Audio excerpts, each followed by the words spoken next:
یؤمنون کا کیا مطلب ہے؟ یعنی ایمان لانا، اور ایمان جو ہے کس چیز کو کہتے ہیں؟ یہاں تھوڑی سی بات ہے۔ یہ آمنہ سے ہے، سلامتی کا معنی دیتا ہے، لیکن اس کا ایک معنی ہے آمنہ کا اعتماد کرنا، جو کہ ہمارا یہاں مراد ہے کسی پر یقین کرنا، کسی پر ٹرسٹ کرنا، کسی کو ماننا۔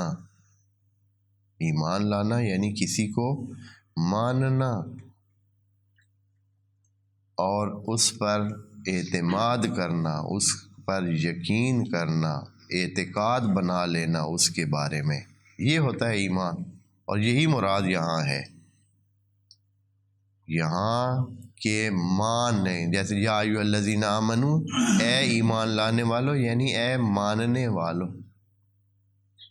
خوب اب ماننا جو ہے یہ کس لیول کا ہوتا ہے؟ خوب جتنا انسان کا اعتماد کسی پر، جتنا کسی پر یقین یا کسی چیز کا یقین، اتنا ہی اس کا ایمان۔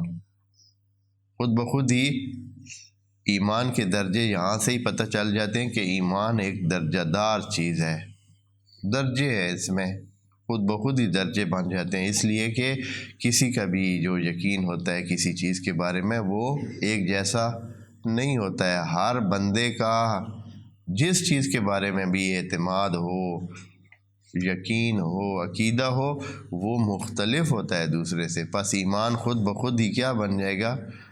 مختلف بن جائے گا، درجات بن جائے گا۔ اس لیے قرآن میں بھی خدا کریم نے مومنین کے بارے میں کہا ہے کہ ہم درجات، مومنوں کے درجات ہیں، درجے ہیں، ایک جیسے نہیں ہیں سارے مومن۔